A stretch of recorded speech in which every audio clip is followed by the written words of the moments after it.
అనకాపల్లి జిల్లాలో ఉన్న పరిశ్రమలో భద్రత తీసుకోవాల్సిన జాగ్రత్తలపై అనకాపల్లి జీవీఎంసీ మీటింగ్ హాల్లో శనివారం జిల్లా కలెక్టర్ విజయకృష్ణన్ అధ్యక్షతన సమీక్ష సమావేశం నిర్వహించారు. ఈ సమావేశానికి ముఖ్య అతిథిగా హోంమంత్రి వంగలపూడి అనిత పాల్గొన్నారు. ఈ సందర్భంగా హోం మినిస్టర్ వంగలపూడి అనిత మాట్లాడుతూ అనకాపల్లి జిల్లాలో ఫార్మా కంపెనీలలో తరచూ ప్రమాదాలు జరగడంతో ఫార్మా కంపెనీ యాజమాన్యులు పలు జాగ్రత్తలు తీసుకోవాలన్నారు. అచ్యుతాపురం సెజ్లో గల ఫార్మా కంపెనీలో జరిగిన అగ్ని ప్రమాదంలో అధికారులు ప్రజాప్రతినిధులు వెంటనే స్పందించారన్నారు.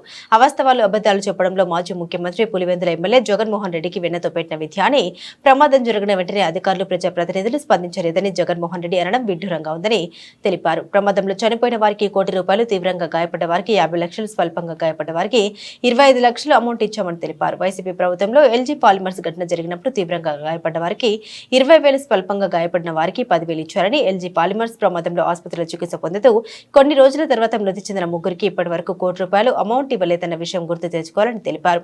అచ్యుతాపురం ప్రమాదం జరిగిన తక్షణమే ముఖ్యమంత్రి చంద్రబాబు నాయుడు ఆదేశాల మేరకు కూటమి ప్రభుత్వం వెంటనే బాధితులకు ఈ అమౌంట్ అందించారని, ఈ విషయం మాజీ ముఖ్యమంత్రి జగన్మోహన్ రెడ్డి తెలుసుకోవాలన్నారు. ఈ సమావేశంలో పాల్గొన్న జిల్లా collector Vijayakrishnan, SP Deepika Patel, joint collector Jahnavi, Anakapalli MP CM Ramesh, ఎమ్మెల్యేలు కొనతాల రామకృష్ణ, పంచకల్ల రమేష్, బండారు సత్యనారాయణ మూర్తి, సుందరపు విజయకుమార్ మరియు అధికారులు, కంపెనీ యాజమాన్యులు పాల్గొన్నారు. దురదృష్టకర సంఘటనలు మనకి రీసెంట్గా ఎసెన్షియా ఫార్మా కంపెనీలో ఒకటి, నిన్న మళ్ళా పరవాడ ఫార్మాస్యూటికల్స్లో సినర్జీన్ అండ్ కంపెనీలోని 2 ఇన్సిడెంట్లు జరగడం జరిగింది. విషయం ఏంటంటే, ఎసెన్షియా ఫార్మా కంపెనీలోని ఇన్సిడెంట్ మనకి 2 o'clock ఆ టైంకి జరిగిన వెంటనే వితిన్ 45 minutes to 1 hourలోనే ప్రభుత్వ యంత్రాంగమైన మన కలెక్టర్ గారు, ఎస్పీ గారు, జేసీ గారు, అదేవిధంగా మిగతా డిపార్ట్మెంట్ వాళ్ళందరూ, fire department, NDRF, SDRF within 1.5 hourలో మొత్తం అంతా కూడా యాజమాన్యం అంతా కూడా అక్కడ చేరుకున్నారు. ఆ విషయం ప్రతి ఒక్కరికి కూడా తెలుసు. సుమారుగా అక్కడ జరిగింది చాలా అతి పెద్ద ప్రమాదం. ఆ ప్రమాదం నుంచి బయట కాపాడడానికి ఫైర్ డిపార్ట్మెంట్ వాళ్ళు కూడా ఇమీడియట్గా రెస్పాండ్ అయ్యి దగ్గర 15 మందిని రెస్క్యూ ఆపరేషన్లో రక్షించడం కూడా జరిగింది. అది కనుక ఇన్ టైంలో జరగకుండా ఉండుంటే ఇంకా మనకి మృతుల సంఖ్య పెరిగేది. సీరియస్గా ఇంజ్యూర్ అయిన వాళ్ళు ఒక 20 మంది, కొంచెం పాక్షికంగా ఇంజ్యూర్ అయిన వాళ్ళు ఒక 18 మంది కూడా ఉండటం ఈరోజు ఇప్పటికీ కూడా హాస్పిటల్స్లో ఉండటం అన్నది మనందరం కూడా చూస్తున్నాం.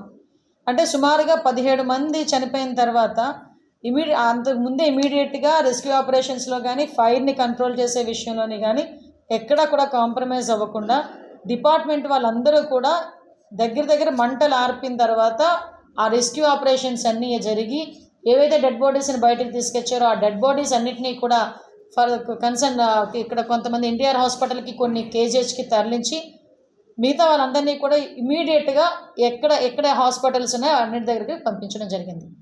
అయితే నన్ను కూడా గౌరవ ముఖ్యమంత్రి గారు అదే రోజు మాకు హోమ్ డిపార్ట్మెంట్ తాలూకా రివ్యూ అయిన తర్వాత సీఎం గారు నన్ను ఆదేశించడం, ఇమీడియట్గా మనం బయలుదేరి వెళ్ళామంటే బై రోడ్ నేను నైట్ 12:30కి ఇక్కడ చేరుకున్నాను.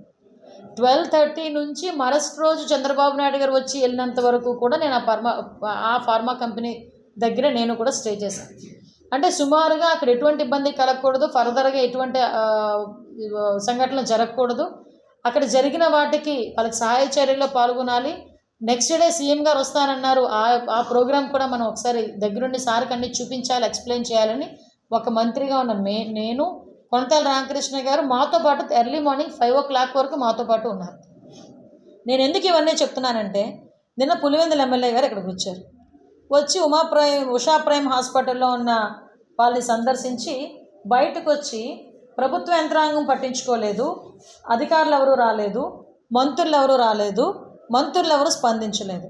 అంటే ఈయన సాక్షి టీవీ కాకుండా మిగతా ఛానల్స్ కూడా చూస్తే అసలు ఎవరు వచ్చారు అక్కడికి, ఎవరు స్పందించారు, ఎందుకు మీటడికి ఏ సహాయ చర్యలు తీసుకున్నారన్న సంగతి తెలియకుండా ఏదో మైకులు పెట్టారు కదా, నాకు ఏదో సవాళ్ళ మీద పేరాలు వెళ్ళుకునే టైంకి వచ్చింది కదా, నేను వచ్చి మాట్లాడతాను అనుకుంటే కనుక అవ్వదు కదా. ఈరోజు మేమందరం అంత సిచ్యువేషన్స్లోని కూడా ఫైర్ డిపార్ట్మెంట్ వాళ్ళు లాంటి వాళ్ళు కూడా వచ్చి 15 మందిని కాపాడటం, ఎన్డీఆర్ఎఫ్, ఎస్డీఆర్ఎఫ్ వాళ్ళన్నీ కూడా క్లియర్ చేయటం, ఎక్కడ ఎటువంటి ఇబ్బంది లేకుండా కనీసం పబ్లిక్ ఏదైనా మళ్ళా కోపాలకి గురి కాకుండా వాళ్ళని కన్విన్స్ చేసుకొని ఇన్ని మేమందరం కూడా చేసి, అది కూడా ఏంటి, యాజమాన్యం స్పందించలేదు. యాజమాన్యానికి సంబంధించి ఎవరు కూడా మా దగ్గరికి రాలేదు. అయినా కూడా ఇమీడియట్గా గవర్నమెంట్ అంతమంది చనిపోయిన వాళ్ళు ఉన్నారని గవర్నమెంట్ గబగబా స్పందించి అన్నీ చేసి చంద్రబాబు నాయుడు గారు కూడా ఆ కుటుంబాలకి ₹1 కాంపెన్సేషన్ కూడా అనౌన్స్ చేసి ఇమీడియట్గా ఎవరికైతే తీవ్రంగా గాయపడిన వాళ్ళకి 50 లక్షలు, అదేవిధంగా పాక్షికంగా గాయపడిన వాళ్ళకి 25 లక్షలు కూడా అనౌన్స్ చేయడం జరిగింది. అదే కాకుండా చంద్రబాబు నాయుడు గారు గౌరవ సీఎం గారు ఓ పక్క నుంచి మన డిప్యూటీ సీఎం పవన్ కళ్యాణ్ గారు ఎవ్రీ టైం మానిటర్ చేస్తూ అర్ధరాత్రి వరకు మానిటర్ చేస్తూ నెక్స్ట్ డే మార్నింగ్ అంత వర్షంలోని కూడా ముందు మెడికవర్ హాస్పిటల్కి కేజీహెచ్కి వెళ్ళి వాళ్ళని పరామర్శించి మళ్ళా సీన్లోకి వచ్చారు. ఎక్కడైతే బ్లాస్ట్ జరిగిందో ఆ బ్లాస్ట్ జరిగిన ప్లేస్కి చంద్రబాబు నాయుడు గారు గౌరవ సీఎం